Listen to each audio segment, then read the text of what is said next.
Bon, bonjour tout le monde. Est-ce que vous m'entendez bien? C'est bon? OK. On va passer une petite heure et demie ensemble pour essayer de démystifier un petit peu le market profile et le VWAP. Peut-être des outils que pour certains vous connaissez ou pour d'autres vous allez découvrir. L'idée c'est d'appréhender, de vous faire voir un petit peu autre chose que des bougies, des moyennes mobiles, des choses qui sont un peu plus avancées peut-être en termes de trading aujourd'hui. Alors voilà, on rentre dans le vif du sujet. Là, je vous ai mis un petit graphique de market profile, volume profile. Alors, on va regarder un petit peu ce qu'il y a sur ce graphique par la suite. D'accord? Donc, vous voyez peut-être ici des lettres qui sont un peu écrasées. Vous voyez qu'il y a des espèces de rectangles aussi bordeaux. Une ligne un peu verticale bleue. On va voir à quoi ça sert tout ça. Une espèce de ligne horizontale rose.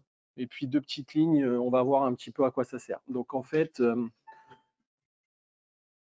alors coupez les téléphones, hein, s'il y en a qui en ont, ça peut être sympa aussi.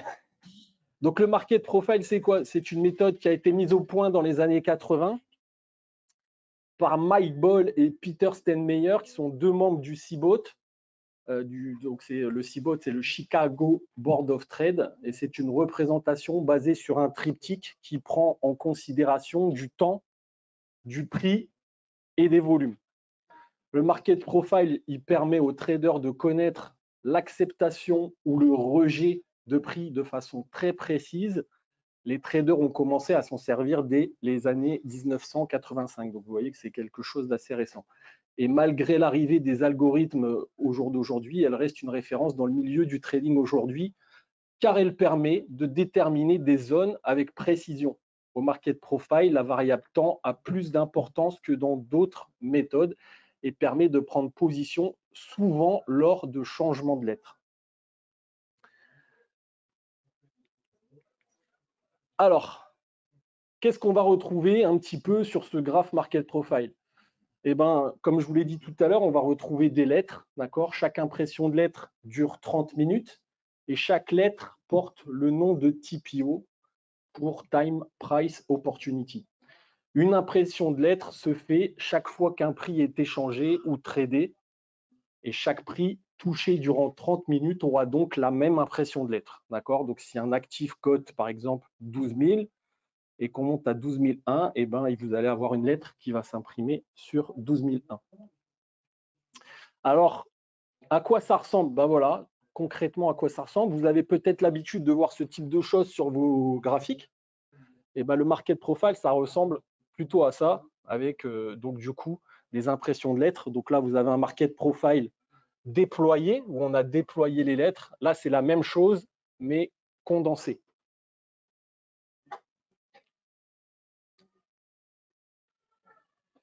Alors, un petit glossaire pour que tout le monde se repère sur ce dont on va parler pendant cette heure et demie. Donc, l'initial balance, c'est quoi? L'initial balance, donc c'est ce trait vertical bleu que vous allez avoir ici et qui représente la première heure de cotation, la rotation A et B sur le graphique, important pour déterminer souvent à l'ouverture ce qu'on accepte ou ce qu'on rejette. Et c'est ce qui va nous permettre aussi, à l'ouverture cash, par exemple, de voir les changements de conditions de marché au market profile, puisque ce sera probablement quand il y aura des changements de conditions de marché qu'il y aura les meilleurs trades à faire, à réaliser. Ensuite, on a la zone de valeur. Donc, la zone de valeur, ici, elle est délimitée par deux traits. La VAL en bas pour Value Area Low en anglais, donc valeur basse, et Value Area High en haut pour valeur haute de la valeur. OK? La zone de valeur, ça représente quoi? Ça représente là où il y a eu 70% des échanges la veille. D'accord? Donc, si par exemple, je prends l'actif du DAX, que le DAX s'est échangé 70% du temps ou des volumes la veille entre, par exemple, 18 000 et 18 100, ben, on aura une VAL à 18 000 et une value haute à 18 100. Donc, la VAL, la valeur basse de la zone de valeur, la VAH, la valeur haute de la zone de valeur, donc Value Area High en anglais. Le POC, c'est cette ligne rose qu'on voit ici. et vous voyez, c'est là où il y a eu le plus d'impression de lettres et donc c'est le prix le plus tradé. Donc on peut précisément savoir grâce à ce graphique le prix qui a été le plus tradé la veille. Donc POC pour Point of Control, là où se produit le plus d'enchères. Ensuite, on va retrouver aussi des queues d'achat, d'accord? Donc ici, on a une queue d'achat. Une queue d'achat, c'est tout simplement une impression de lettres où vous avez eu qu'une seule impression de lettres. Donc, qu'est-ce que ça veut dire? Ça veut dire que ce prix a été rejeté, d'accord? Puisqu'on n'a pas réussi à imprimer énormément de lettres, donc il n'y a pas eu de volume sur cette zone, et donc on appelle ça une queue d'achat ou un autre terme aussi que vous pouvez entendre dans le market profile, single print.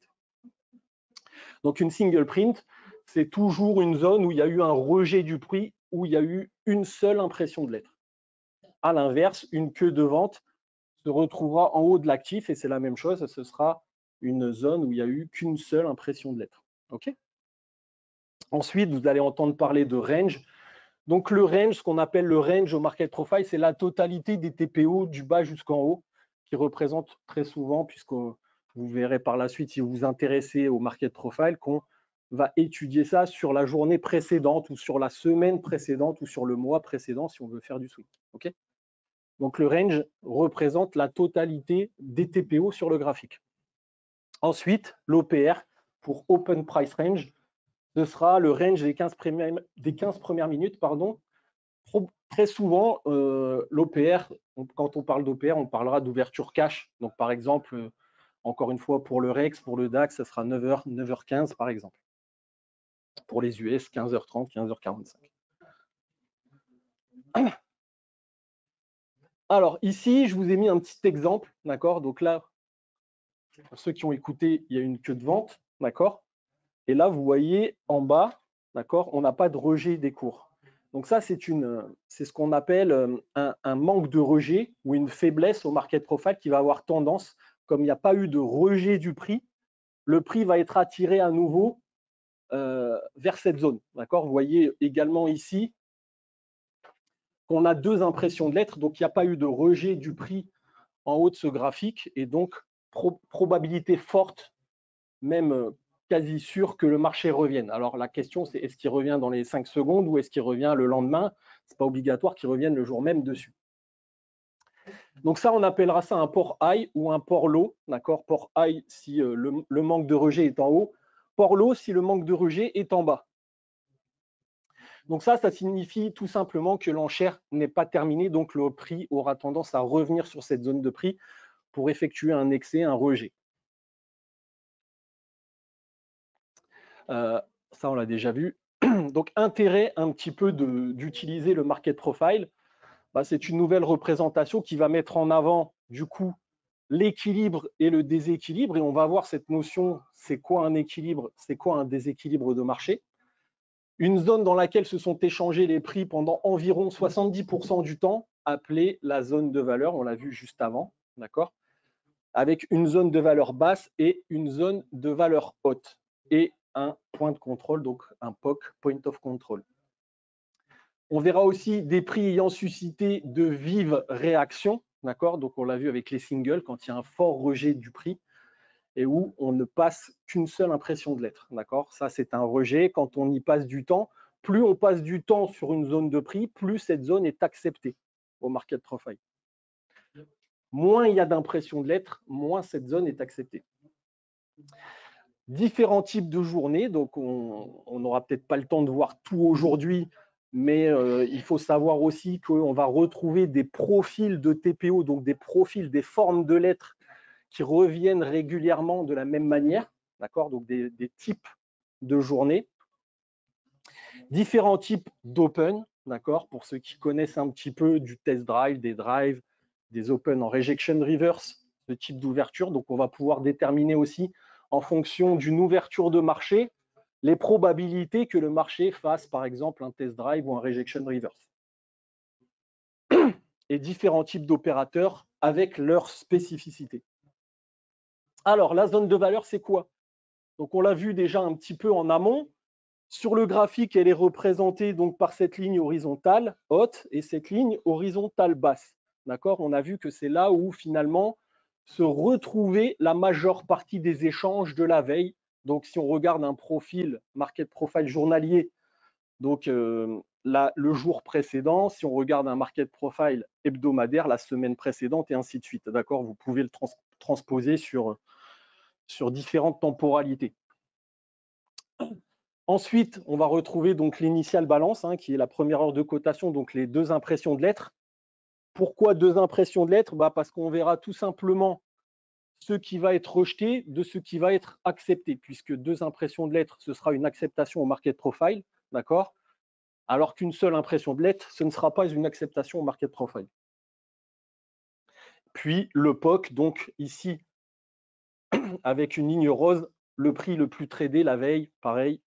Donc vous avez deux traits, un trait qui représente le POC volume et un autre trait qui représente le POC TPO. Donc là, c'est où il y a eu le plus de volume échangé. Et là, c'est où on a passé le plus de temps à échanger le prix, qui n'est pas forcément la même chose en termes de volume.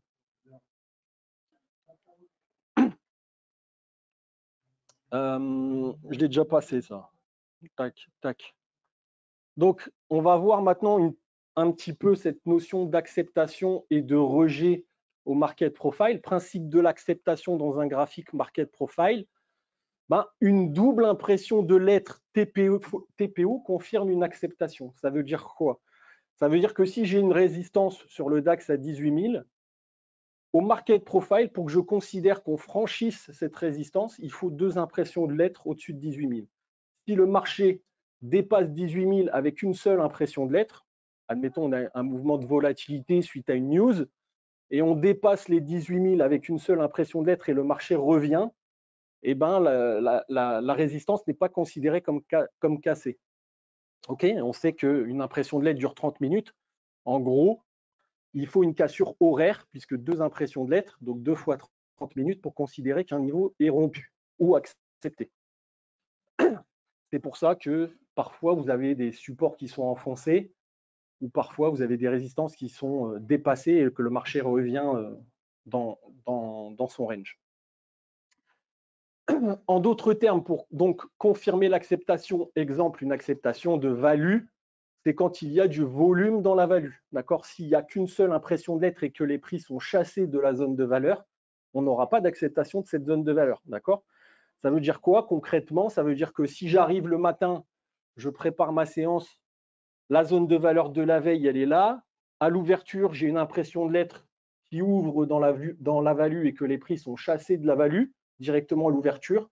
Au contraire, si la cassure est confirmée avec un deuxième TPO de cette value, il y a probabilité d'avoir une journée de flux, d'accord? Parce qu'on a des initiatives institutionnelles, on verra après ce que c'est, c'est-à-dire à l'ouverture cash directement, on a des institutionnels qui se positionnent fortement, activement dans la zone de valeur et qui chassent les cours de la zone de valeur. C'est ce qu'on appelle une mise en déséquilibre ou des initiatives institutionnelles à l'ouverture de marché. C'est quelque chose de très fort. Donc, tant que ces initiatives ne seront pas cassées, on ne se mettra pas contre des initiatives. En gros, on essaiera plutôt de trader avec les gros que se mettre contre les institutionnels. Ainsi, un marché qui ouvre dans un range et qui construit aussi une double impression de TPO indique que ce range est accepté. Alors, ici, je vous ai mis un petit exemple pour imager un petit peu ce que je viens de vous dire. Donc ici, on a la zone de valeur de la veille, OK? Et puis, on a deux impressions de lettres, d'accord? Est-ce que la value est acceptée ou est-ce que la value est rejetée dans cet exemple? OK, donc la value, elle est acceptée dans cet exemple. Les A et les B sont imprimés dans la zone de valeur. Et vous voyez que dès qu'on vient sur la VAH, il y a réaction des prix, d'accord, une première fois. D'accord, on aura tendance pour l'instant, tant que le marché ouvre en équilibre, à rester dans cet équilibre jusqu'à preuve du contraire. OK. Ensuite, je vous ai mis un autre exemple, forcément.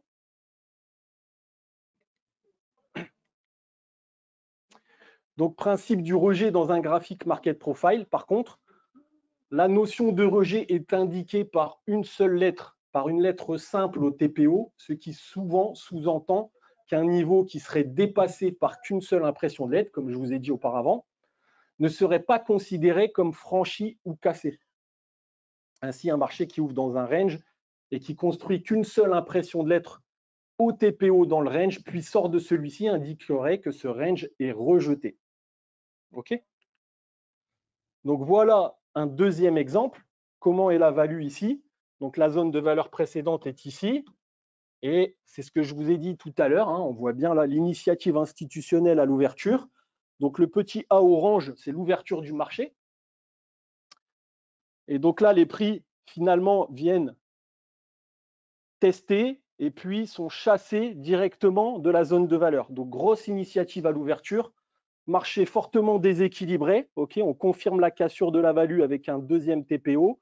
Il y a un petit pullback et boum, marché directionnel. OK, donc très beau trade, très belle initiative à l'ouverture pour illustrer un rejet de zone de valeur.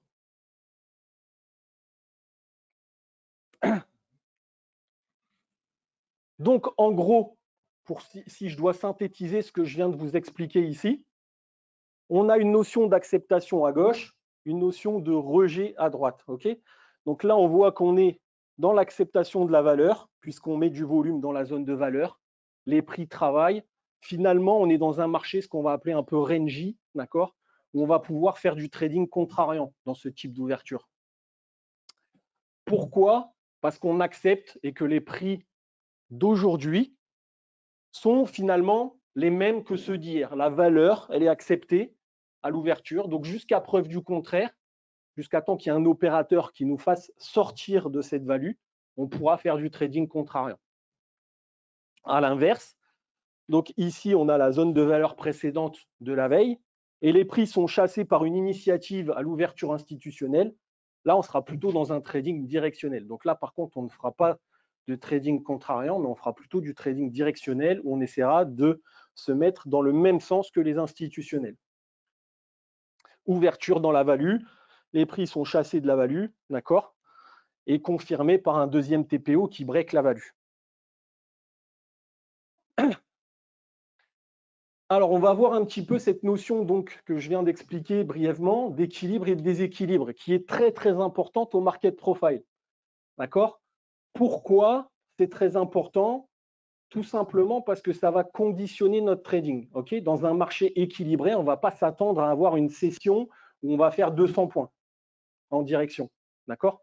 On va être, comme j'expliquais auparavant, un petit peu dans un trading range, d'accord, où finalement, on va peut-être aller tester les bornes de la value haute ou les bornes de la value basse. D'accord? Donc, le marché va pouvoir se trader en range et va pouvoir se trader en contrariant. Donc, un marché équilibré, c'est quoi? Un marché est normal. Donc, normal, je vous ai mis ça entre guillemets parce qu'on n'appelle pas ça normal, mais c'est pour que vous compreniez. Un marché est normal. On dit donc équilibré dans le langage market profile. Si il ouvre dans sa zone de valeur de la veille et que durant ces deux premières rotations de lettres, il y reste. D'accord?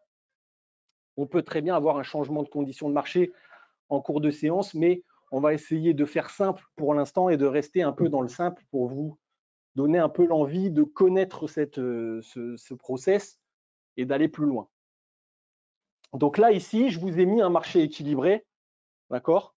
On ouvre dans la value, on imprime des lettres dans la value, on reste dans la value, marché équilibré. OK? Trading range possible, trading contrariant possible dans ce type de trading. Petit b, forcément, définition d'un marché déséquilibré. Contexte de l'ouverture hors zone de valeur. Donc là, j'ai pris un exemple où on n'est même pas dans la zone de valeur. Hein. Et un marché est dit déséquilibré s'il ouvre hors de sa zone de valeur de la veille et que ces deux premières rotations de lettres ne réintègrent pas la zone de valeur. D'accord? Parce qu'on peut très bien ouvrir hors zone de valeur, réintégrer, ne pas confirmer ce déséquilibre et réintégrer l'équilibre en cours d'ouverture. Alors, vous voyez la différence dans ce type de marché. Le marché par rapport à la zone de valeur, il ouvre au-dessus. Pareil, c'est une initiative institutionnelle où les instituts ne disent non, nous, on ne veut pas re-rentrer dans la zone de valeur d'hier, on veut du trading directionnel. Et donc, boum, vous voyez, la session, le marché n'a fait que monter toute la journée. Donc, première chose qu'on peut se dire si on s'intéresse au market profile, est-on dans un marché équilibré ou déséquilibré, puisque ça va conditionner notre trading. Ici, je vous ai mis une petite représentation graphique encore, enfin c'est ma femme qui l'a faite, merci à elle au passage, où on ouvre en dehors de la zone de valeur et où les prix sont rejetés de la zone de valeur. D'accord? Ils ne sont même pas rentrés dans la zone de valeur, mais c'est pareil, c'est un marché déséquilibré. Donc, petite précision, si on avait ouvert ici et que sur les B, on avait réintégré la zone de valeur, on serait comment du coup? Équilibré. OK? On ne confirmerait pas donc ce déséquilibre à l'ouverture. Contexte d'ouverture dans la zone de valeur. Un marché donc est dit déséquilibré s'il ouvre dans sa zone de valeur de la veille et que les prix sont chassés de la zone de valeur sur le premier TPO. D'accord? Donc c'est là où ça se complique un petit peu. On peut très bien avoir cette configuration de marché où on a une ouverture qui est dans la valeur précédente. Seulement, on n'imprime pas de deuxième lettre dans la valeur, donc signe qu'on rejette cette valeur, le marché est déséquilibré. D'accord? C'est vraiment cette notion au moins de 2 TPO dans la zone de valeur qui va nous dire on accepte cette zone ou on rejette cette zone. Donc ça, c'est au contraire quelque chose de très fort qui va nous dire on ouvre en équilibre et nous, on ne veut plus coter l'équilibre, donc à l'ouverture institutionnelle, l'ouverture cash. Donc, par exemple, si on trade le REX, le CAC, le DAX à 9 h, boum, ouverture, les instituts qui mettent les ordres sur le marché ou les algos, et le marché est chassé de la zone de valeur, déséquilibre du marché à l'ouverture, c'est quelque chose de très solide, très fort. En résumé, donc, sur un graphique market profile, il va être facile de voir à l'ouverture du marché, sur les 2 premiers TPO, ce qui est accepté de ce qui ne l'est pas encore. OK? Qu'est-ce qu'on va accepter sur la première lettre? Qu'est-ce qu'on va confirmer ou non sur la deuxième lettre? C'est pour ça que très souvent, quand on fait du market profile, on peut aussi faire sa session en 1 heure, 1 heure et demie, c'est-à-dire ne se concentrer son trading que sur 1 heure et demie à l'ouverture cash. Et on va pouvoir, en fonction de l'ouverture, déterminer, par exemple, si on va être dans un rejet de la value, dans une acceptation de la value ou dans ce type de choses. Et en fonction de telle ou telle ouverture, on va s'attendre à des opens un peu précis. Donc, il y en a 4 sur le market profile qui reviennent de manière récurrente. D'accord? Les trades les plus intéressants à trader au market profile seront les changements de conditions de marché, comme je l'ai dit tout à l'heure. Ce seront ceux avec le meilleur ratio et le plus gros potentiel. D'accord? Donc, une ouverture équilibrée, on break et on passe en déséquilibre. C'est quelque chose de très fort au market profile. D'accord? Qui va certainement conditionner beaucoup de points dans la journée. Le composite profile.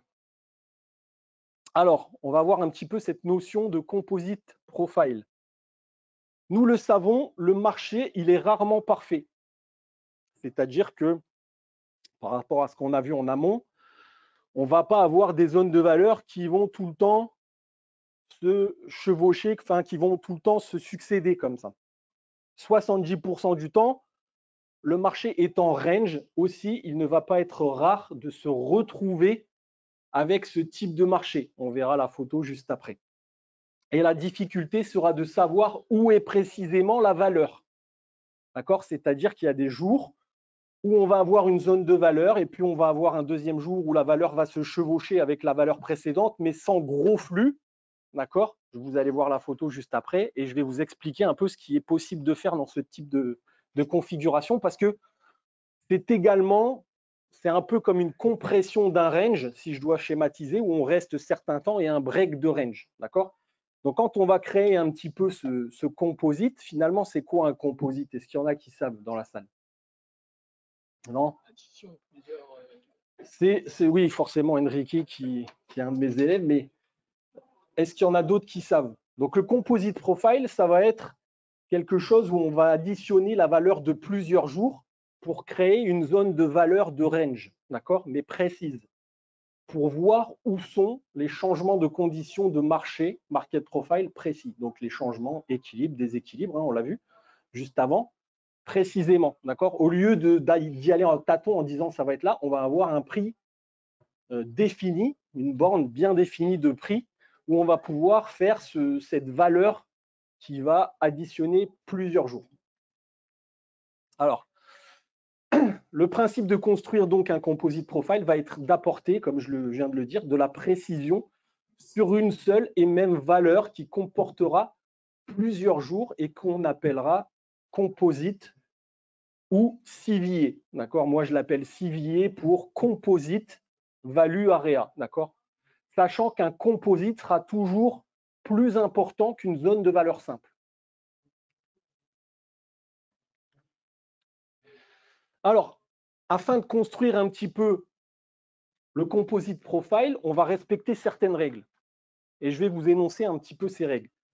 Parce que finalement, si vous deviez retenir quelque chose de cette conférence à trader, c'est un changement de conditions de marché, market profile, d'un composite profile vous donnera très souvent des points. Donc, règle numéro 1, on ne fusionnera que des profils dont on a un chevauchement des valeurs d'au moins 50%. La valeur de droite doit comprendre au moins 50% de la valeur de gauche. Qu'est-ce que ça veut dire? Ça veut dire que si ici, je déploie ce market profile, on va voir ici qu'on a une fusion possible, d'accord? On a un chevauchement possible de ces zones de valeur et qu'on retrace de plus de 50% dans la majeure partie de la distribution, elle retrace et elle est comprise dans la valeur de la veille. Ça veut dire que finalement, oui, je vais répondre à la question, juste fini. Ça veut dire quoi précisément? Ça va vouloir dire que si je veux tracer une zone d'équilibre ou de déséquilibre ici, ça va être compliqué. Je vais avoir peut-être une zone ici de VAH et puis peut-être une zone à peu près là de VAL. Et peut-être un POC qui va se retrouver peut-être ici.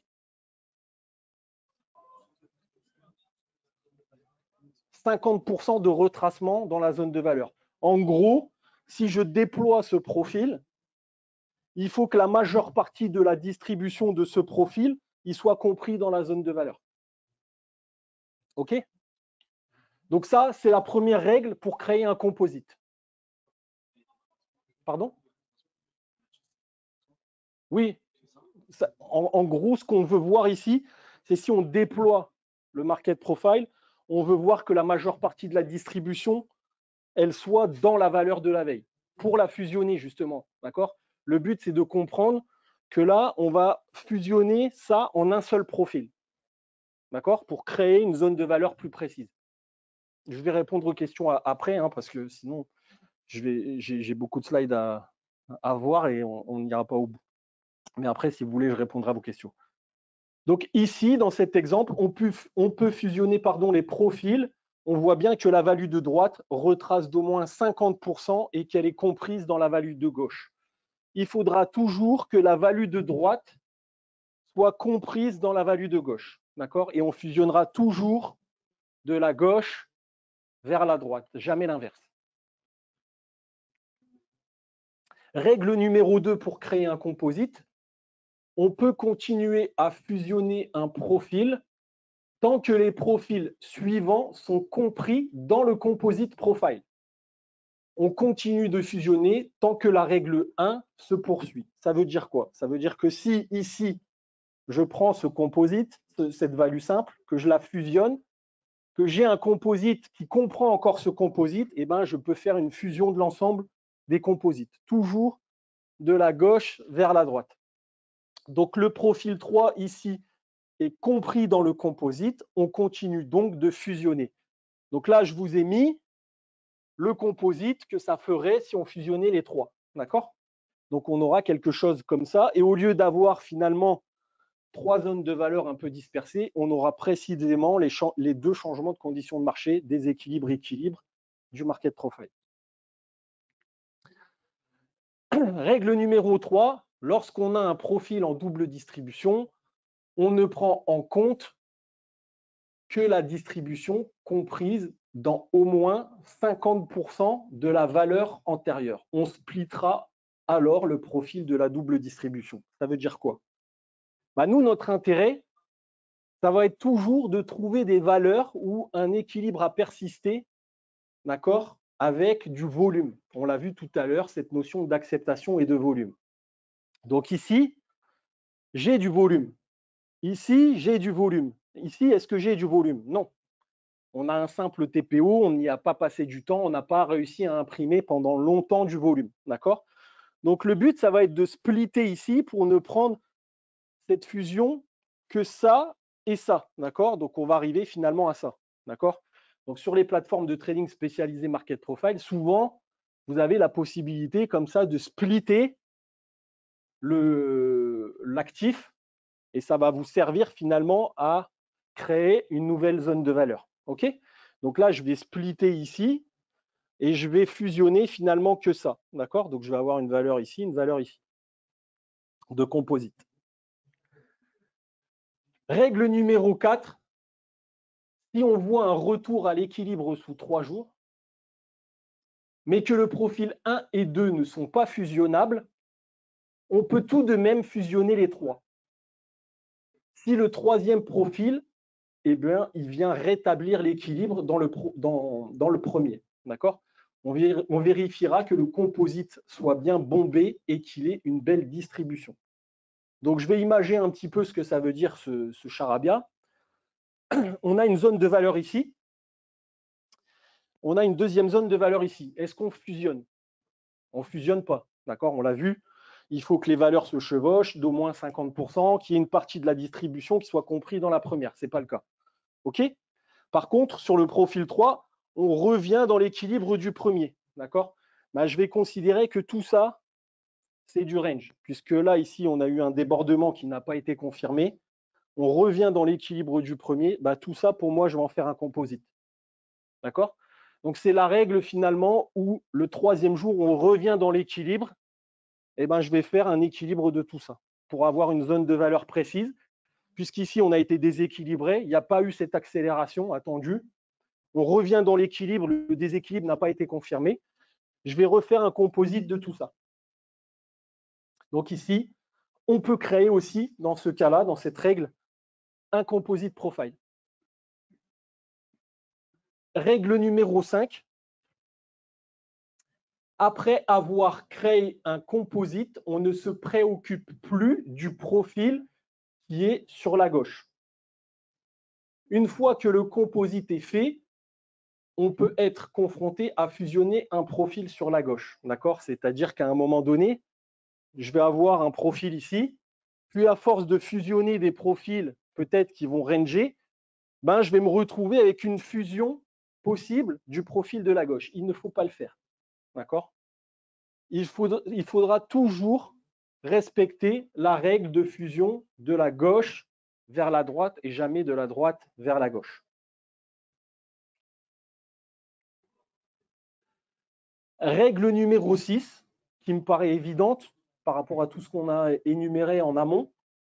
Quand un marché est en range depuis de nombreux jours, qui va nulle part, d'accord? Vous avez parfois des périodes comme ça pendant une semaine ou 2 semaines où le marché il consolide et ne fait rien, on peut faire une value du range, d'accord? Donc je vais créer un composite de tout ce range pour avoir une zone de valeur précise. Voilà un petit peu pour les règles de composite. Petite astuce, donc si vous avez le doute qui persiste à savoir si on fusionne ou pas un profil ou non, il suffit de mettre le market profile en déployé et de regarder si le gros de la distribution respecte la règle numéro 1.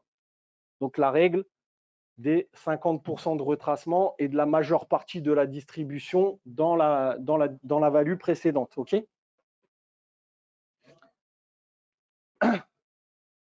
Alors, quand on va arrêter de prendre en compte un composite?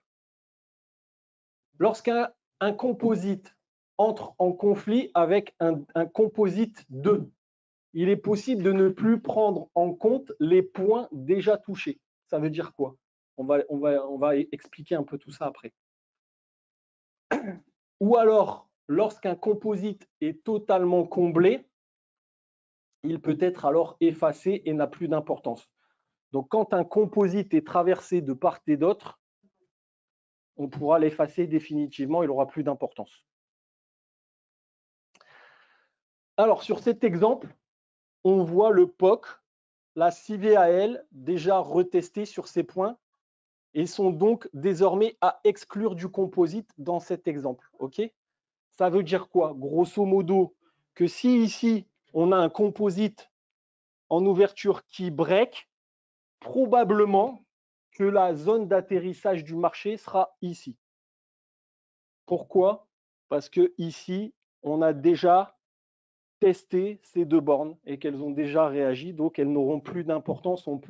C'est comme si on peut les effacer. Et donc, la VAH, dans cet exemple, sera une zone de destination du marché. OK? Alors, dans le market profile, on va avoir certaines lois structurelles liées au market profile. Et là, je vous ai proposé d'essayer de vulgariser un petit peu cette récurrence des prix en fonction des configurations de marché. Donc, première chose, première question à se poser, et c'est pour moi la plus importante, comme je vous l'ai dit tout à l'heure, parce que c'est celle qui conditionnera si on fait un trading contrariant ou si au contraire on fait un trading plutôt directionnel, c'est sommes-nous équilibrés ou déséquilibrés? On ne tradera jamais un prix isolé, d'accord, seul, mais plutôt une zone de prix sur pullback. Idéalement avec un changement de conditions de marché à l'ouverture.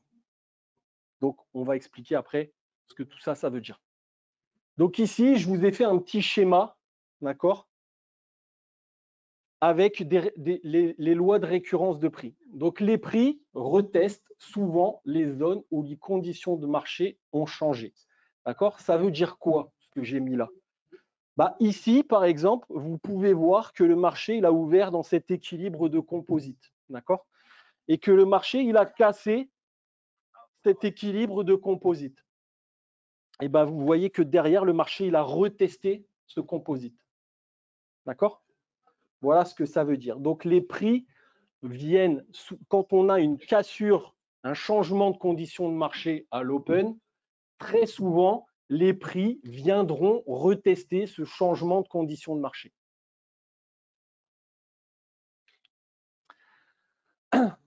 Principe numéro 3, le prix revient souvent aux précédentes zones d'équilibre qui sont probablement des zones de profit ou d'allègement.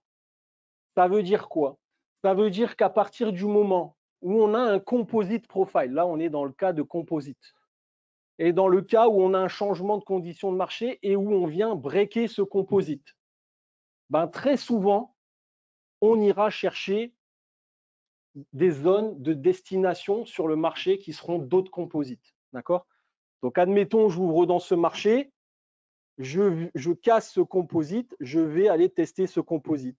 Puis, si le marché continue son déséquilibre, je viendrai tester ce composite et ainsi de suite. D'accord?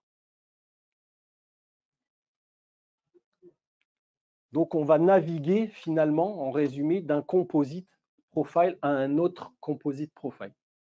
Petit 4, les prix acceptés dans une valeur tenteront d'aller à l'opposé de la valeur. Cela signifie que si on est en équilibre, on reste en équilibre, comme je vous l'ai dit, jusqu'à preuve du contraire. D'accord? Donc ça, c'est des lois qui sont importantes au market profile. On ne va pas être dans la voyance ou dans ce marché, il peut faire ça. Non, on va attendre que le marché nous montre ce qu'il veut faire. Et le principe, c'est une ouverture en équilibre. Ben, jusqu'à preuve du contraire, on va rester en équilibre. D'accord?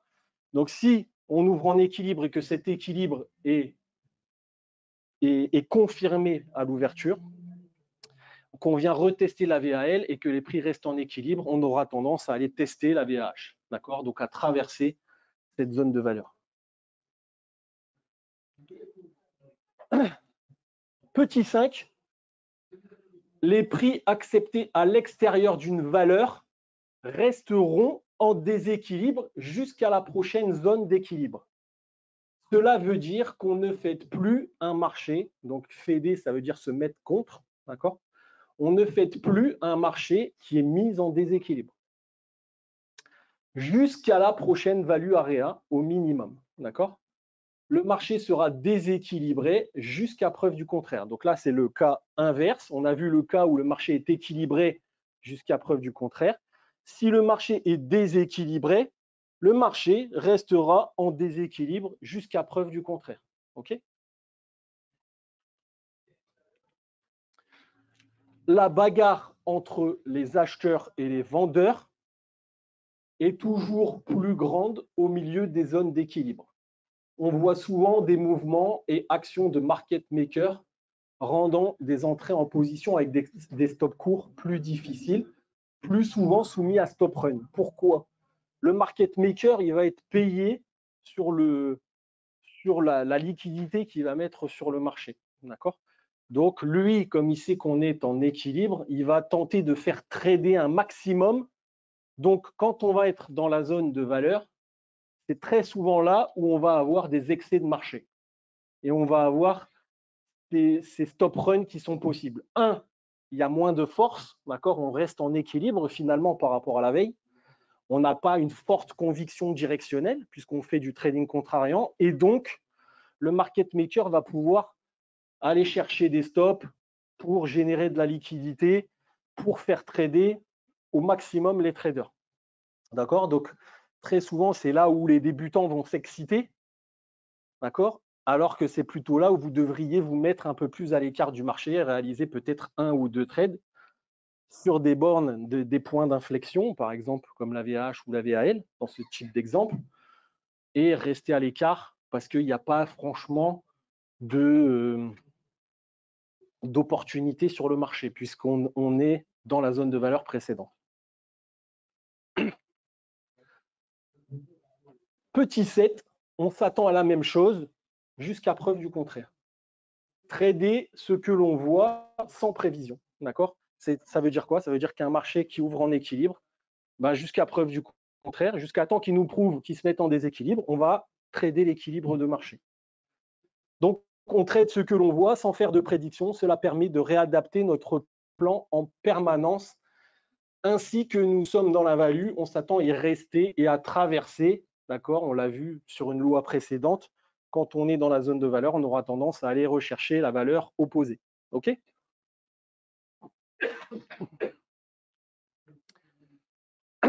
Huitième précepte, et ça c'est un précepte important, parce que c'est là où on va pouvoir conditionner un changement de condition de marché. La grosse réjection du POC.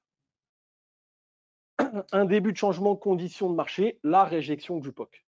Donc ça veut dire quoi? Ça veut dire que finalement, on a un marché qui ouvre en déséquilibre, par exemple, dans cet exemple. On vient, d'accord? Donc on revient en équilibre, on aura tendance, loi numéro 4, à traverser l'équilibre. Et ben non, on a la grosse réjection du POC, du prix le plus tradé, on l'a vu tout à l'heure, qui ressort les cours. Ça peut être annonciateur d'un début de changement de conditions de marché puisqu'on était en équilibre et le POC rejette le prix et redéséquilibre le marché. D'accord? Alors, ça ne sert à rien de s'exciter non plus sur le POC, d'accord? Parce qu'on va avoir le temps, dans ce type de trade, de prendre le trade très largement. D'accord? On peut très bien ici attendre un pullback sur les O, sur les S, pour prendre le trade à la hausse. D'accord? Par exemple.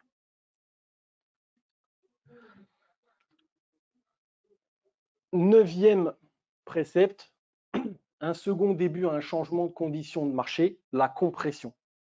Donc ça va être un cas où, je vous ai mis un exemple ici avec l'initial balance. On va ouvrir déséquilibré. Donc c'est quoi la règle? C'est quoi la récurrence? C'est qu'on va rester déséquilibré jusqu'à preuve du contraire, ok?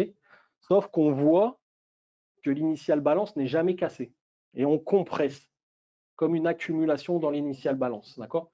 Donc ça, la compression, c'est très souvent aussi un signe d'un début de changement de conditions de marché possible, et puis derrière, le marché qui réintègre la zone de valeur. Donc, finalement, qui change sa condition de marché. On passe de déséquilibre à équilibre de marché. OK? Donc là, on va pouvoir peut-être revenir sur la loi numéro 4. Si on accepte la zone de valeur, on aura tendance à traverser cette zone de valeur, sauf la grosse réjection du POC. OK? Est-ce que c'est compris? Ou j'en ai perdu non? C'est bon?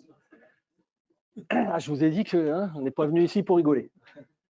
Donc, lorsqu'on observe une compression, c'est potentiellement la fin d'un ou plusieurs principes de récurrence des prix. OK? Un trade contre la narration peut s'envisager. Il est intelligent de s'appuyer, par exemple, du tape. Alors, bon, on ne va pas commencer à rentrer trop dans le détail, d'accord? Mais il peut être intéressant de s'appuyer du tape pour voir si justement il y a de l'absorption ou un manque de participation pour s'appuyer dans son plan de trading, d'accord? Sachant que qu'est-ce qu'on va voir finalement sur le tape? Est-ce qu'il y en a qui regardent un petit peu le cumulatif delta? Non? Donc, la différence finalement entre le tape, qui vont être les ordres qui sont réellement exécutés par le marché, d'accord? Il ne va pas prendre les ordres limites en compte, le tape. OK? Donc, les ordres qui sont posés, qui sont des ordres limites, d'accord?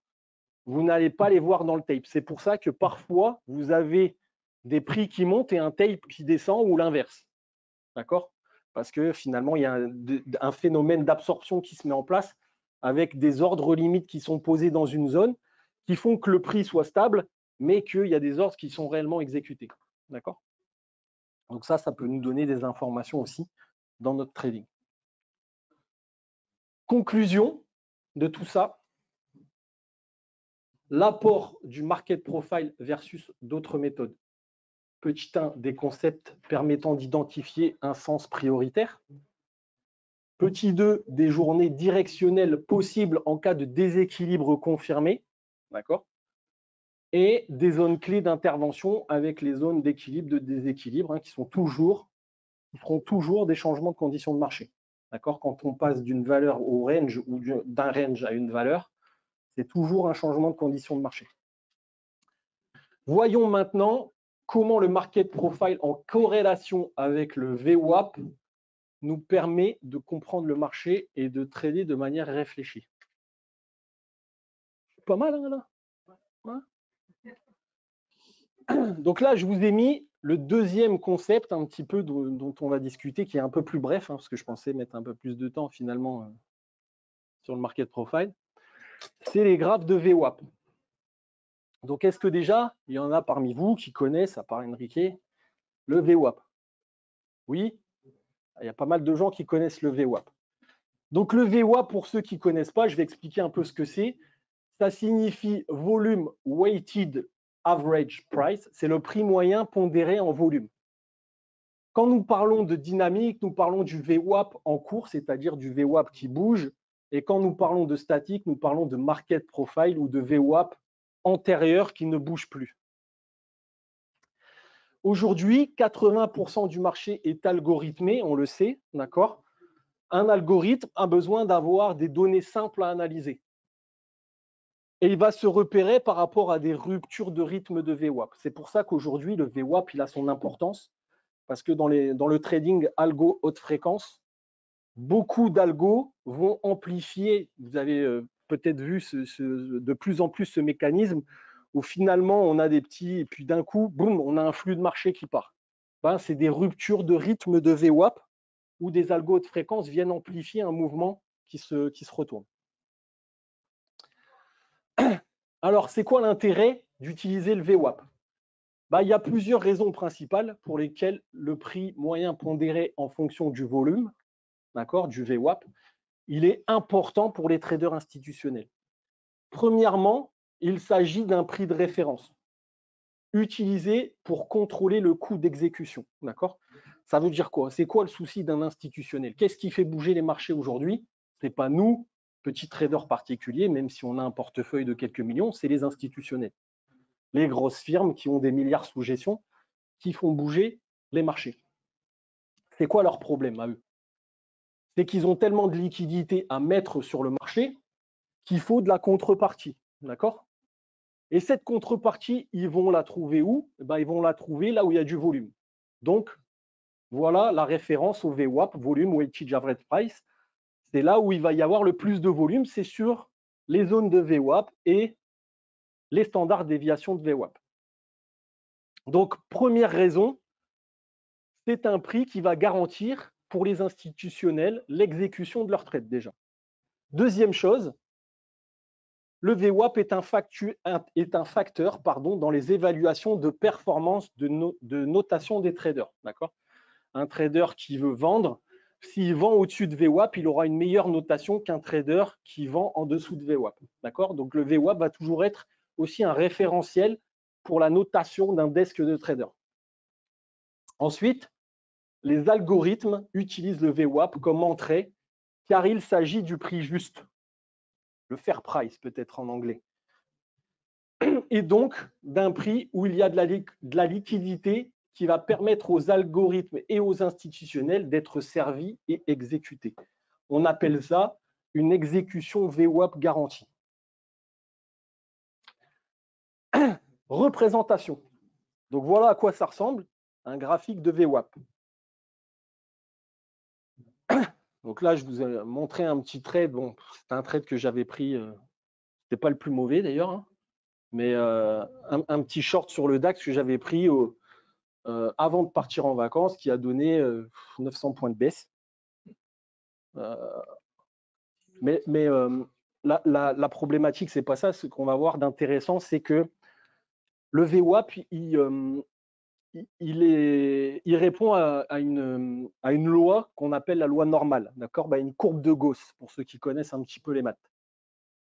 Entre SD1 et SD-1, on va retrouver un petit peu cette zone d'équilibre qu'on a parlé tout à l'heure, market profile. Sauf que là, ça va être une zone d'équilibre dynamique qui va bouger. D'accord? Donc, entre la standard 1 et la standard -1, on va avoir la zone d'équilibre du VWAP. Ici, nous l'appellerons DVA pour Dynamic Value Area parce que justement, elle va bouger. Elle ne va pas être stable dans le temps. Contrairement au market profile qui, lui, ne va plus bouger puisqu'on prend le jour de la veille et donc c'est statique, ça ne bouge plus. OK? Donc on voit quoi? On voit que la majeure partie du temps, le marché, il est entre, donc 70% du temps, hein, on l'a vu tout à l'heure au market profile, c'est le même principe, il est entre la standard -1 et la standard 1. Et il va n'être que 2,2% du temps au-dessus ou en dessous de la standard 2. Donc les Américains qui ont toujours une longueur d'avance, qu'est-ce qu'ils font? Au lieu d'avoir des standards déviation de 1, 2, 3, qui sont paramétrés un peu comme ça par défaut sur les plateformes de trading, eh ben, ils vont paramétrer ça en 0,5 parce qu'ils se disent, nous, 2% du temps, on s'en tape, c'est pas là où se passe la majeure partie du marché. D'accord? On va pouvoir être plus précis, 98% du temps. Donc, on va paramétrer les standards en 0,5. Donc, eux, les Américains, paramètrent la standard déviation 0,5, 1, 1,5, 2, et puis tout ce qu'il y a au-dessus de 2, ils s'en foutent, puisqu'on n'y est que 2% du temps. OK?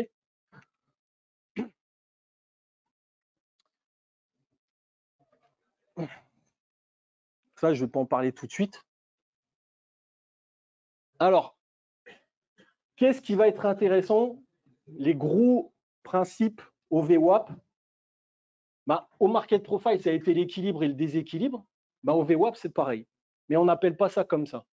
Le déséquilibre au VWAP s'appelle imbalancé. Donc, marché imbalancé voudra dire déséquilibré au VWAP. D'accord? Et un marché imbalancé au VWAP signifie qu'il est déséquilibré. Quand le marché est imbalancé, on qualifie le rythme. On va le voir après. Je vous ai mis quelques exemples. Pour voir si le marché est toujours sain ou s'il risque de changer sa structure et de redevenir rotationnel ou équilibré. Donc, il y a deux grosses séquences de marché. Le marché rotationnel, la séquence équilibrée, d'accord, et le marché imbalancé, le marché déséquilibré. Ça, c'est les deux grosses notions à connaître au VWAP. D'accord. Souvent, le marché a des VWAP. Donc, dans un marché imbalancé, souvent, le marché a des VWAP qui sont quantifiés. D'accord. Dans ce cas, les standards déviation vont permettre de qualifier le rythme. D'accord. Donc, les Américains qui ont encore une longueur d'avance sur nous, pour faire interagir les algos de fréquence, ils vont qualifier, ils vont utiliser le VWAP. Pourquoi le VWAP? Parce qu'on a vu tout à l'heure que c'était là où se trouvait le volume et que la pertinence qu'ils se sont dit, c'est on va faire quelque chose avec le VWAP en algo parce qu'il y a forcément à qualifier ce rythme pour faire sortir nos algos de fréquence, avoir des ordres simples. Donc, quand il va y avoir des ruptures de nappe de VWAP, on va le voir après, ben, le marché va se retourner et va passer en séquence, ce qu'on appelle équilibrée. Sur la dynamique. A contrario, un marché rotationnel ou équilibré au VWAP, c'est quand le marché est rotationnel ou en structure équilibrée. Il y a souvent une rupture de rythme du VWAP, c'est-à-dire qu'un rythme est rompu, entraînant une mise à plat des standards déviation de VWAP et du VWAP. Dans ce cas, le marché ira très souvent retester VWAP, le prix juste, d'accord, on l'a vu tout à l'heure, donc il va aller se rassurer sur VWAP, et si on break VWAP, il ira chercher la symétrie de sa rupture. Alors ça donne quoi ce charabia en image? Ben, ça donne ça, d'accord. Alors ici, on est plutôt dans un marché rotationnel, d'accord, dans une structure équilibrée au VWAP journalier. Donc là, je vous ai mis un exemple où on voit un peu les deux finalement, d'accord. Donc ici à gauche, on voit que le marché est un balancé normal trend, d'accord. Vous voyez le pullback qui se fait toujours dans la même nappe. Vous voyez ici, je vous l'ai mis en gras. Pullback, pullback, pullback. Ah, boum, rupture de rythme du marché sur le VWAP. Confirmation, retest du point, on l'a vu tout à l'heure, où la condition de marché a changé. Boum, on va chercher la symétrie. Donc là, il y a un beau trade à faire, d'accord, en intraday. On était un balancé normal trend, c'est-à-dire sur la SD1 de VWAP. On a une rupture ici, en plus, ce que je ne vous ai pas dit, c'est que ces barres, c'est du volume, d'accord. Donc, si on met du volume ici, on break la dynamique de SD1, d'accord. L'algo sort du marché, d'accord. Donc, il vient retester, il sort du marché. On a été, donc la rupture, le retest de la rupture, donc la rupture est ici, d'accord. On break finalement le normal trend, d'accord. On revient tester en pullback la condition de marché qui a changé. Et regardez, on vient chercher la symétrie. D'accord. Donc, on vient chercher TP1 VWAP. On break VWAP, on vient chercher la symétrie de VWAP. OK. Je me tourne pour ceux qui étaient de l'autre côté. Donc, je réexplique. Marché déséquilibré au VWAP. Pullback qui se fait toujours sur la même nappe de VWAP, SD1. Normal trend aux US, on appelle ça un marché imbalancé normal trend. D'accord. Qui rebondit sur SD1, qui rebondit sur SD1, qui rebondit sur SD1. Boum, rupture de SD1. On reteste le changement de condition de marché. On vient retester la SD1,5, moins 1,5. D'accord. On vient chercher VWAP. On reteste le prix juste. Le prix juste est cassé. On vient chercher la symétrie. Trade terminé. D'accord. Standard plus 1,5. OK. Donc ça, c'est une séquence rotationnelle équilibrée au VWAP. Donc là, vous avez le marché qui est imbalancé. VWAP quantifié. D'accord. On qualifie le rythme de la nappe de VWAP. Rupture de rythme au VWAP. Les standards qui se mettent à plat. D'accord. Là, on voit bien les standards qui sont inclinés. Là, les standards se mettent à plat. Le marché revient tester VWAP. Le prix juste, le fair price. Le marché casse le fair price, le prix juste. On se redéséquilibre, slow trend, on vient chercher la zone de rotation symétrique. Pointillé, pointillé. OK. Fin du trade. Sur la première rupture de rythme, là, elle ne fait rien. Là. Ici? Oui, ici. Non, la deuxième après. Là, là oui. Non, là moi, j'attends de voir, de retester l'équilibre. D'accord.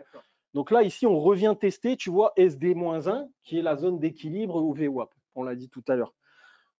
VWAP tient, enfin, la zone d'équilibre tient, d'accord? Donc là, on passe dans du rotationnel. Les VWAP qui se mettent à plat, d'accord? On aurait pu très bien ressortir, hein. Ouais. Mais nous, on aurait attendu que ça ressorte et que ça pull back. D'accord? Là, ça tient. On prend le trade, VWAP, symétrie de VWAP. OK?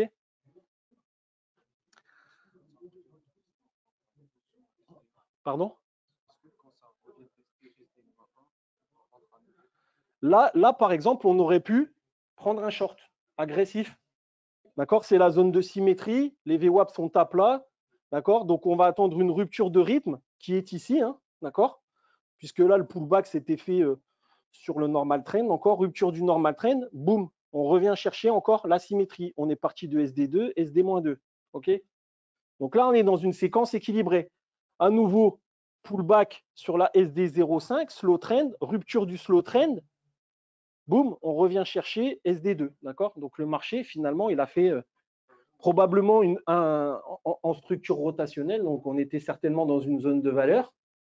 Et le marché, il a fait des va-et-vient entre en structure équilibrée au VWAP. D'accord? Ouais, c'est intéressant. Hein, parce que là, il y a un petit scalp à faire. D'accord? Là, on a clairement la fin du move qui nous est annoncée. D'accord? Donc, on a encore le temps de sortir. Et ici, on passe en structure rotationnelle, on reteste l'équilibre, boum, reteste du fair price, 50%, boum, fin du trade. OK? Quelle est la relation avec le market profile? Alors, justement, la relation avec le market profile, c'est qu'on va utiliser des changements de rythme au VWAP et des sorties de composite pour notre trading. Donc, je ne peux pas vous expliquer ça parce que là, on va rentrer dans une disserte de 4 heures. Et que le temps nous est compté. Mais l'idée, c'est de coupler un petit peu le VWAP, donc les zones de valeur dynamique et les zones où finalement on va trouver du volume avec le market profile. Et on affinera encore, nous, dans notre stratégie, on n'a rien inventé, hein, c'est des méthodes qui sont utilisées par les anglo-saxons dans les hedge funds. On utilisera encore pour affiner notre entrée du footprint, donc du tape, hein, qui est normalisé dans des tableaux de statistiques pour voir les ordres qui sont frappés dans le marché. Donc, quand on va arriver, par exemple, ici, d'accord, donc on a une rupture de rythme de VWAP, par exemple. Je suis resté en équilibre, donc je peux faire du trading contrariant. Et ben, je vais regarder mon tape. Déjà, je vais regarder mon tape et je vais voir est-ce qu'il y a de l'absorption un petit peu sur cette zone ou est-ce qu'il y a quelque chose au tape qui va me décider. Et puis ensuite, je vais aller sur le footprint et je vais regarder des patterns de footprint. Donc, pour ceux qui maîtrisent un peu le footprint, ça va être par exemple des divergences delta, des divergences volume, des stacks imbalances, des imbalances, des choses comme ça, ou un zigzag, c'est-à-dire un fort delta avec une absorption derrière. Bah, tout ça, ça va m'intéresser. D'accord? Voilà un petit peu pour le VWAP.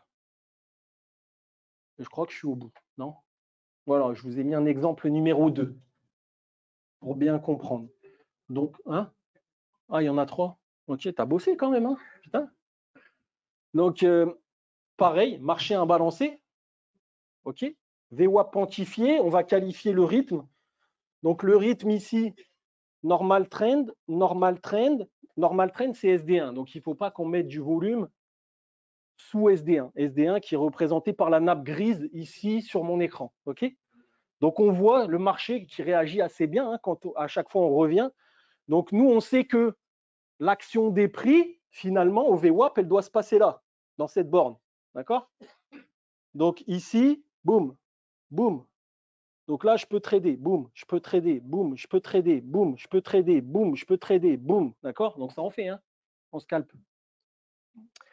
Et après, l'idée, c'est de voir un petit peu avec des outils qui vont affiner notre entrée, ce qui va se passer dans cette zone. D'accord? Est-ce qu'on va avoir des imbalances? Est-ce qu'on va avoir des divergences qui vont se matérialiser? Est-ce qu'on va avoir finalement un tape qui va nous donner une information? OK? Donc là, on est dans un marché imbalancé. Donc là, je vous ai pris un VWAP journalier, mais ce que je vous dis là, ça s'applique sur le weekly, sur le mensuel, sur le quarter. Hein. Mais nous, on va toujours chercher à se positionner sur du VWAP journalier pour limiter notre risque. Boum, boum, boum, boum, boum. Le rythme qui s'accélère, pullback qui se fait en fast trend, d'accord? À savoir qu'on peut modifier un rythme au VWAP, c'est-à-dire passer d'un normal trend à un fast trend. Et puis là, qu'est-ce qu'on a? Rupture de VWAP. Le dernier pullback qui s'est fait sur le fast trend, d'accord? On met du volume sous le fast trend, les standards se mettent à plat. Qu'est-ce qui se passe? On redevient dans une structure réversale, dans une structure équilibrée au VWAP. Et du coup, on pull back ici sur SD1, on vient chercher, boum, la target. Donc rupture de rythme, là le marché nous annonce, donc là c'est bien, il y a toutes les phases de marché du VWAP, marché imbalancé normal trend, VWAP quantifié, structure des prix qui doit réagir sur la standard 1, c'est le cas, c'est le cas, c'est le cas, c'est le cas, c'est le cas. Ah, on s'imbalance plus rapidement, on met du volume en fast trend, rupture du fast trend, réintégration de l'équilibre, les VWAP se mettent à plat, pullback sur SD1, on vient chercher SD-1. Fair price, réaction des prix un petit peu sur VWAP, le prix juste, le marché break VWAP, symétrie du VWAP. OK? Trade terminé. OK? Voilà un petit peu le type, il y a encore un exemple. Voilà un petit peu un exemple, un type d'exemple de trade. Encore un exemple 3 pour vous matérialiser la chose. Le marché, encore une fois, est un balancé normal trend. Bah, c'est bien ce que je viens d'expliquer, mais là, je vous ai mis les ellipses, du coup. C'est le même exemple. Marché imbalancé normal trend, VWAP quantifié. Le rythme du VWAP, c'est normal trend sur la SD1. Pullback SD1, d'accord? Donc là, l'idée, c'est que si vous faites du carnet ou vous faites du footprint, vous avez des outils qui permettent de voir ce qui se passe dans cette zone, on sait que l'action des prix, c'est là où elle réagit. Elle doit réagir dans la nappe grise. Et vous voyez, chaque fois, ça réagit. Boum, boum, boum, boum, boum. Ah, là, fast trend, on accélère le rythme. Donc, on peut accélérer un rythme, on ne peut pas le réduire. D'accord? C'est ça l'idée. On break le fast trend avec du volume. Les VWAP se mettent à plat, structure réversale, structure équilibrée. Rupture de rythme au VWAP, on pull back la zone d'équilibre. Le pullback, nous, on rentre ici, d'accord? En trade, on attend cette rupture de rythme, on attend l'information, on ne prédit rien. On attend l'information, on rentre ici ou on rentre ici. D'accord? C'est-à-dire qu'on rentre sur le retest de la zone d'équilibre, qui est plus dangereux hein, parce qu'on peut se redéséquilibrer. D'accord? Après, c'est là où la loi structurelle, elle va rentrer en ligne de compte. D'accord? Est-ce qu'on est dans un marché déséquilibré ou est-ce qu'on est dans un marché équilibré? D'accord? On va plus aller vers un trade comme ça quand on est dans un marché équilibré, c'est-à-dire dans la zone de valeur, au market profile, on l'a vu tout à l'heure. Ça, si vous êtes trader aguerri, on voit ce qui se passe ici, là, d'accord? Avec du footprint, avec du carnet, avec du tape. Peut-être qu'ici, on va avoir un espèce de prix qui monte comme ça, mais au tape, on va avoir l'inverse. Ça voudra dire quoi? Ça veut dire que ce bout de hausse, là, il s'est fait sans volume. D'accord? C'est-à-dire qu'au cumulatif delta, par exemple, ça peut être matérialisé par le fait qu'on a un prix qui monte, mais ce n'est pas suivi, ce n'est pas relayé au tape. D'accord? Donc, c'est des ordres limites qui poussent le prix, finalement, mais il n'y a pas de relais en volume. Et une divergence, exactement, d'accord, entre le prix et les volumes. Donc ça va s'appeler un manque de participation au tape. Donc ça peut venir appuyer notre scénario. Ici, on a le volume qui break, les standards qui se mettent à plat, structure réversale, retest de l'équilibre.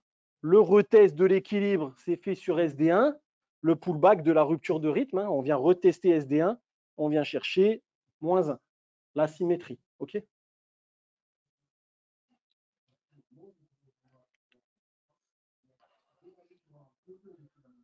Tac. Il n'y a plus rien?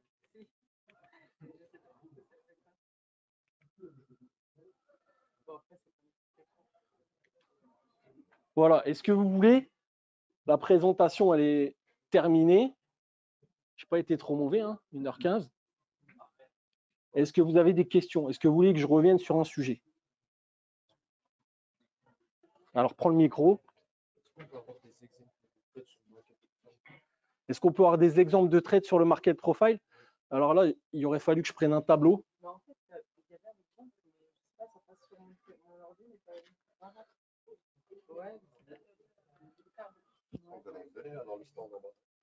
Ouais, on peut faire un atelier en bas, ouais, où je vais vous expliquer des choses. Ce sera moins chaud qu'ici.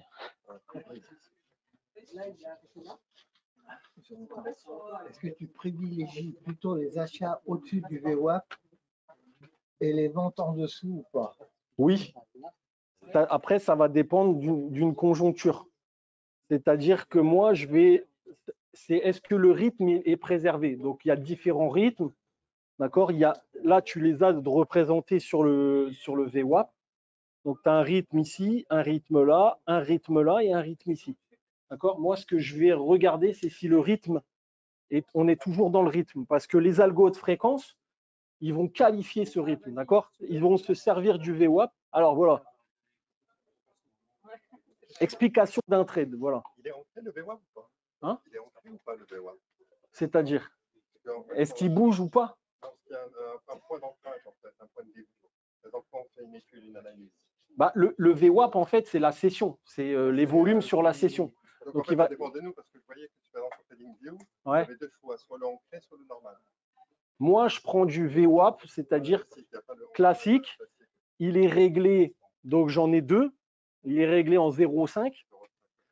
Et après, j'ai un VWAP qui se met que pour le cash.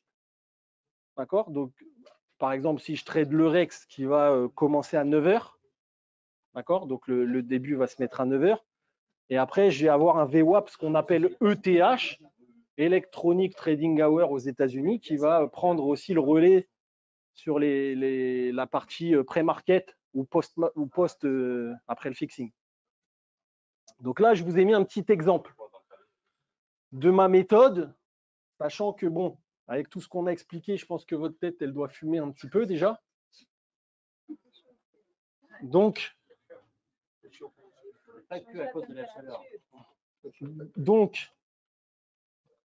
ici, j'ai un composite profile. L'ouverture du marché, c'est mon point bleu ici, d'accord? Donc, j'ai mon initial balance. Là, c'est un market profile qui est basé sur des volumes, mais le principe est le même. Hein. C'était pour vous montrer le composite un petit peu en l'état. D'accord? Tiens. Hop. Donc, le marché ouvre au point bleu ici.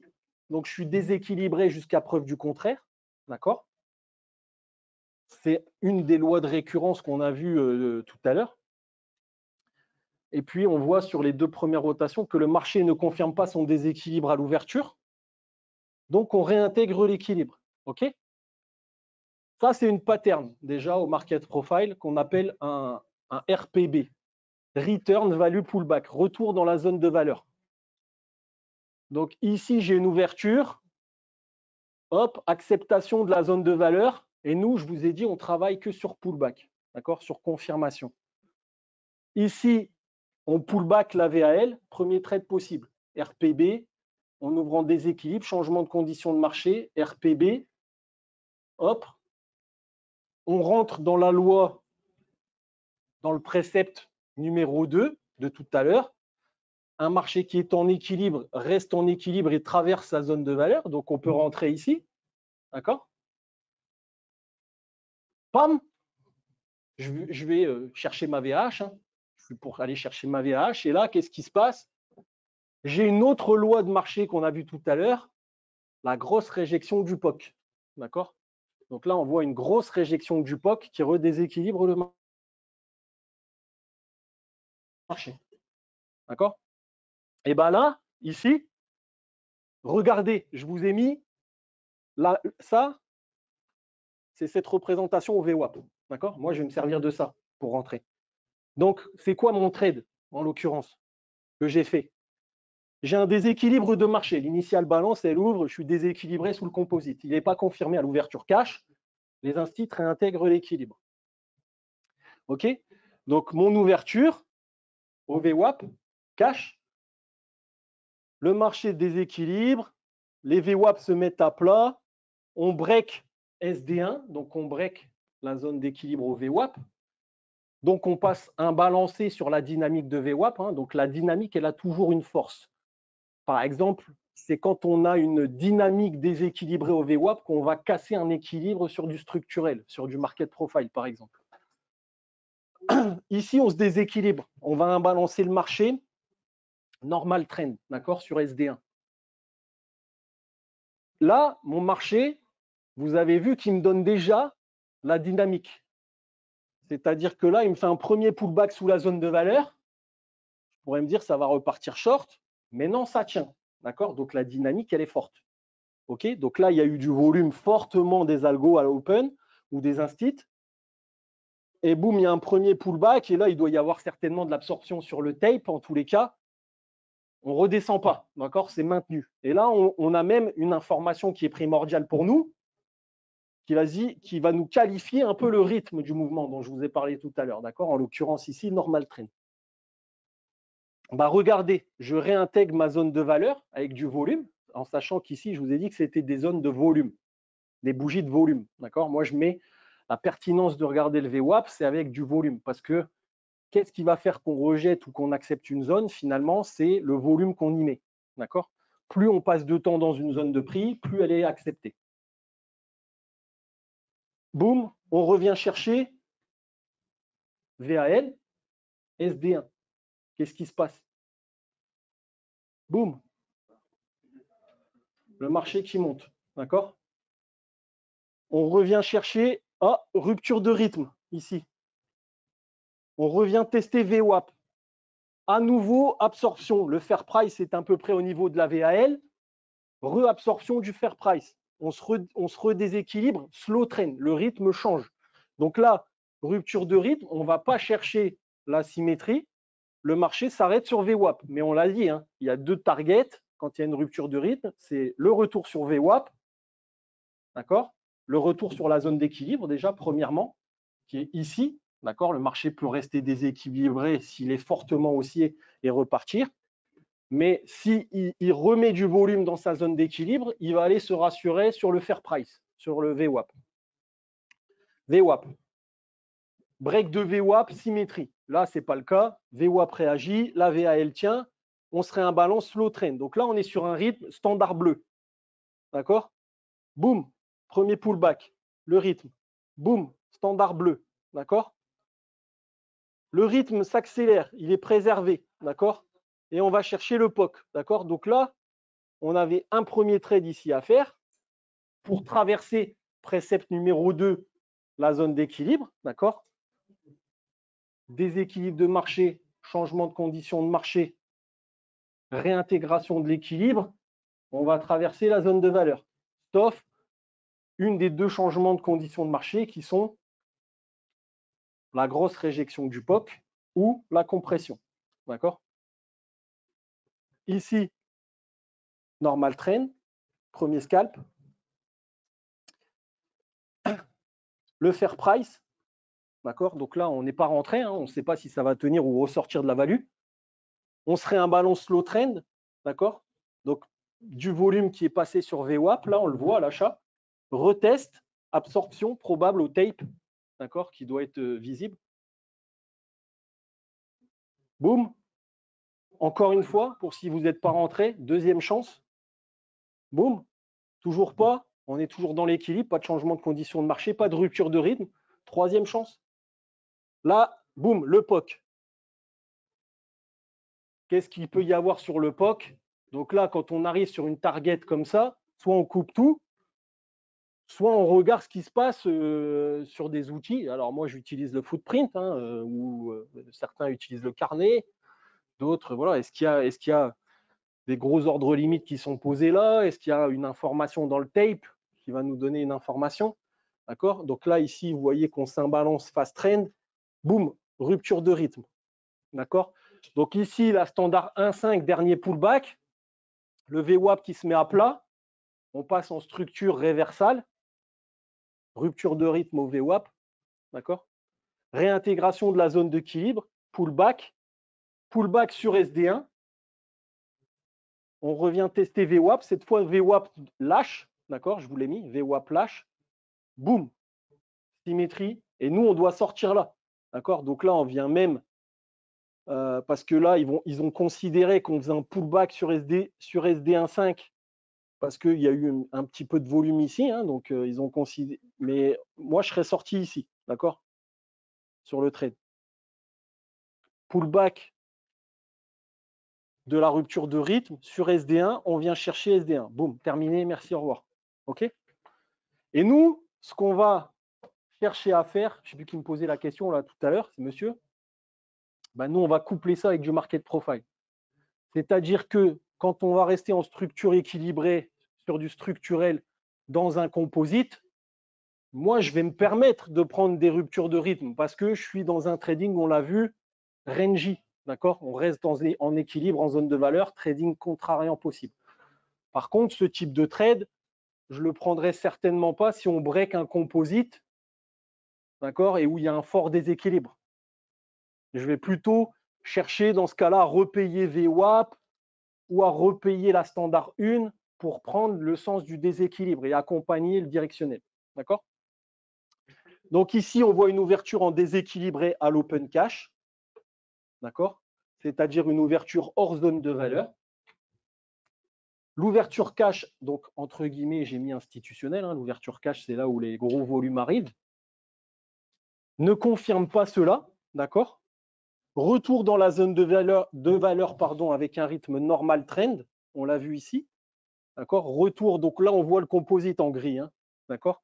18 228, c'est le DAX, on revient 18 228, donc on voit que le marché s'imbalance normal trend, normal trend, normal trend, normal trend, boum, d'accord? On va chercher le POC, réjection du POC, rupture de rythme sur le POC, boum, structure réversale. On revient tester le composite quasiment du dessous, d'accord?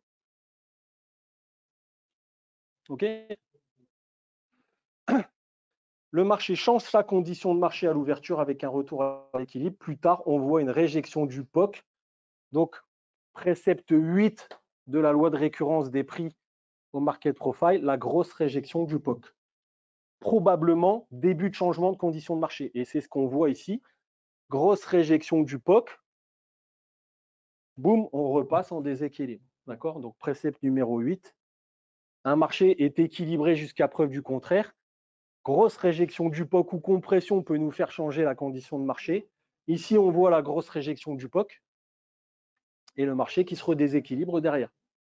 Changement de condition de marché à nouveau. OK?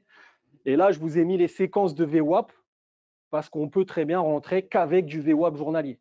Nous, on affine encore avec du footprint, mais on pourrait très bien rester sur un concept de VWAP journalier simple. Dès qu'on a un turn comme ça, on s'arrête et puis on s'arrête. Voilà, un petit peu pour cette présentation. J'espère que ça vous a plu.